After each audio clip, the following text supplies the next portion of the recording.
Saudara dan saudari yang terkasih dalam Kristus, Injil hari ini diambil dari Injil Matius bab 10 ayat 7 sampai ayat 13. Pergilah dan beritakanlah, kerajaan surga sudah dekat.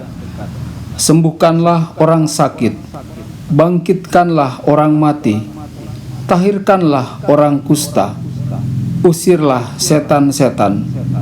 Kamu telah memperolehnya dengan cuma-cuma, karena itu berikanlah pula dengan cuma-cuma. Janganlah kamu membawa emas atau perak atau tembaga dalam ikat pinggangmu. Janganlah kamu membawa bekal dalam perjalanan. Janganlah kamu membawa baju dua helai, kasut atau tongkat, sebab seorang pekerja patut mendapat upahnya. Apabila kamu masuk kota atau desa, carilah di situ seorang yang layak dan tinggallah padanya sampai kamu berangkat. Apabila kamu masuk rumah orang, berilah salam kepada mereka. Jika mereka layak menerimanya, salammu itu turun ke atasnya. Jika tidak, salammu itu kembali kepadamu. Berbahagialah orang yang mendengarkan sabda Tuhan dan tekun melaksanakannya. Sabdamu adalah jalan, kebenaran dan hidup kami.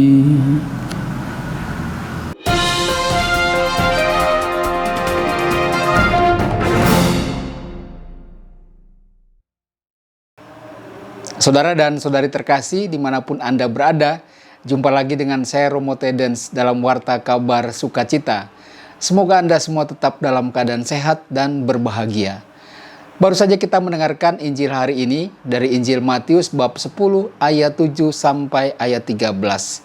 Dalam Injil hari ini, Yesus melanjutkan instruksinya kepada para muridnya. Yesus mengatakan kepada mereka bahwa mereka haruslah memberitakan pesan ini. Kerajaan surga sudah dekat. Saudara-saudari, Yesus diutus Bapanya untuk tujuan rohani, yakni keselamatan manusia dari dosa. Maka hal yang sama pun hendak Yesus sampaikan kepada para muridnya. Mereka diutus Yesus untuk tujuan rohani.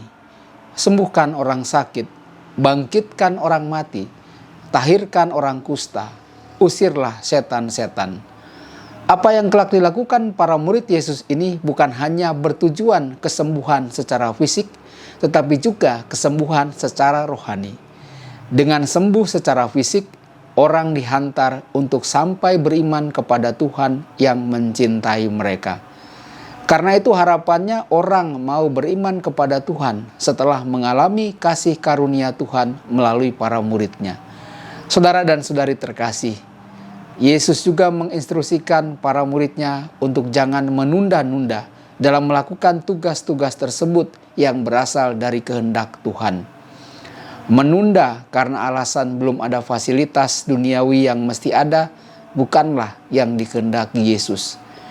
Kalau para muridnya menunda karya Allah, maka banyak jiwa manusia yang akan menjadi korban. Para murid tidak perlu mencemaskan kebutuhan duniawi, baju, kasut, tongkat, fasilitas. Lakukan saja pekerjaan Allah dengan segera. Kebutuhan lainnya akan dipenuhi Allah. Yesus mau meyakinkan mereka bahwa orang-orang yang akan dilayani oleh mereka akan bermurah hati. Para murid mesti percaya orang-orang yang mereka layani akan memenuhi kebutuhan mereka. Saudara dan saudari terkasih, Yesus juga mengingatkan para muridnya, jika pekerjaan Allah melalui mereka tidak diterima atau ditolak, maka para murid janganlah putus asa. Allah pasti akan membantu. Saudara dan saudari terkasih, instruksi Yesus bukan hanya ditujukan kepada para muridnya ribuan tahun yang lalu.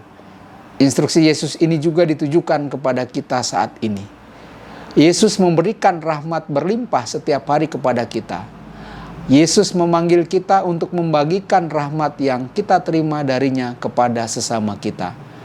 Kita hendaknya mau berbagi kasih, bermurah hati dengan senyum, tawa, cinta, dan perhatian yang tulus. Tuhan Yesus memberkati Anda semua. Sabda Allah adalah kebenaran. Sabda Allah adalah kehidupan. Mari kita mencintainya, mari kita menghayatinya, ya Tuhan.